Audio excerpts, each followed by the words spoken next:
Merci d'écouter Europe 1, il est 11h30. C'est le journal de la santé avec Anne Le Gall. À la une de l'actualité, les Français semblent se faire vacciner davantage contre la grippe saisonnière cette année. Les dentistes pourraient être obligés d'indiquer aux patients le prix d'achat des prothèses. Et puis à Nice, des traminots ont offert 1 an de RTT à l'un de leurs collègues dont l'épouse est malade. Et on commence donc avec le vaccin contre la grippe qui semble avoir beaucoup de succès cette année. Oui, après 4 ans de réticence, les Français ont tendance à se faire davantage vacciner cette année. Les plus de 65 ans sont les premiers concernés, d'après les tout premiers chiffres du réseau de pharmaciens Celtifarm qui sont confirmés par l'assurance maladie. Alors pourquoi ce frémissement ? Les explications de Mélanie Gomez. C'est surprenant, mais il y a peut-être un effet Ebola. C'est en tout cas ce que m'ont confié plusieurs spécialistes. En fait, quand il y a une épidémie, surtout si elle est mondiale et très médiatisée, les gens se préoccupent plus de leur santé et donc se font plus vacciner, notamment contre la grippe. C'est déjà arrivé par exemple à l'époque de la crise sur la grippe aviaire. Et puis sur le terrain, dans les cabinets médicaux, c'est très net. Il y a beaucoup moins de réticence cette année. Serge Gilberg, généraliste à Paris, le constate tous les jours. On a l'impression cette année que les gens spontanément viennent se faire vacciner contre la grippe et qu'il n'y a pas d'opposition ou pas trop de questionnement sur le risque ou les effets secondaires du vaccin. Et il s'agit bien sûr d'une tendance de début de saison. Nous suivrons les données de vaccination dans les semaines qui viennent pour voir si cela se confirme. Et il est encore temps de se faire protéger contre la grippe. N'oubliez pas qu'il faut attendre 15 jours après l'injection avant que le vaccin ne soit efficace. Bientôt du changement chez les dentistes qui pourraient être obligés d'indiquer aux patients le prix d'achat des prothèses. Oui, on parle bien du prix d'achat payé par le dentiste. C'est une proposition faite hier par le ministre de l'économie Emmanuel Macron dans l'émission Capital sur M6. L'idée, c'est d'avoir plus de transparence sur les marges réalisées par les différents professionnels. Les prothèses dentaires qui sont extrêmement chères et ça varie surtout d'un dentiste à l'autre et très mal remboursé. J'ai eu l'occasion de devoir passer par là. Effectivement, ça m'a coûté très cher. Après la France, les États-Unis sonnent à leur tour l'alerte sur les dangers des dosettes de lessive liquide. Et oui, outre-Atlantique, un enfant s'intoxique toutes les heures avec ces dosettes colorées qui peuvent faire penser à des bonbons ou à des jus de fruits. Heureusement, un seul décès est à déplorer, mais au-delà de l'intoxication, les enfants peuvent aussi souffrir de graves irritations oculaires.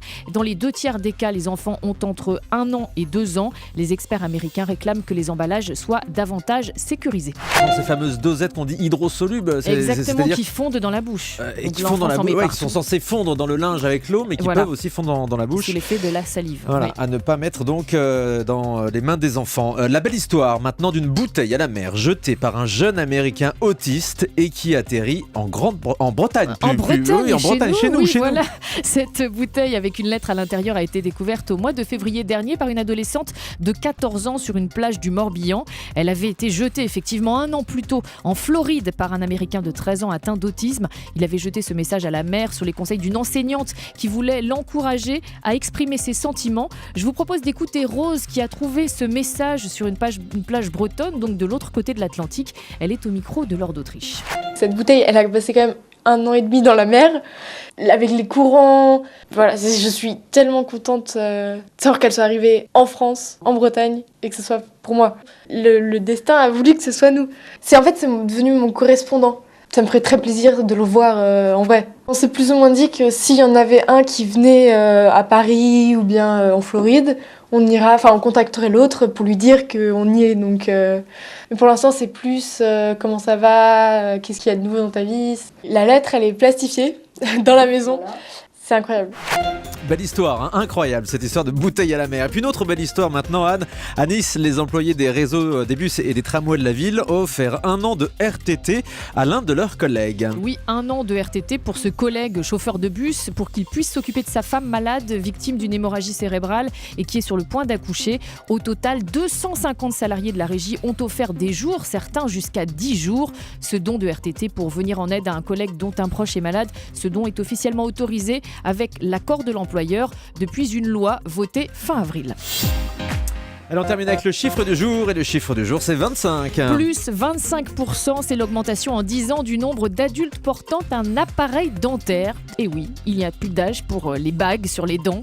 C'est un chiffre qui ressort du congrès des orthodontistes qui se tient jusqu'à ce soir à Paris. C'était assez disgracieux à l'époque les bagues, quand maintenant on était on en adolescent. fait Maintenant en c'est céramique blanche. Alors la nouvelle tendance, il paraît, ce sont les bagues gold, parce donc qu'il y a une dorées. tendance des bagues, Anne. Aux États-Unis, c'est la tendance. En France, ça prend pas trop pour l'instant. Il y a des défilés où les gens viennent présenter la tendance Il y a des automne-hiver, modes. des bagues dentaires. C'est comme pour tout, il y a des modes. Bon, en tout cas, c'était assez disgracieux à l'époque, ça l'est moins aujourd'hui, Ça et ça l'est moins. touche, vous venez de nous le dire désormais, de plus en plus les adultes, et pas non plus, et pas seulement réservé donc à l'époque des booms, on se souvient, on avait tous des Voilà. bagues, voilà, ça Eh rappelle oui. des bons ou des mauvais souvenirs.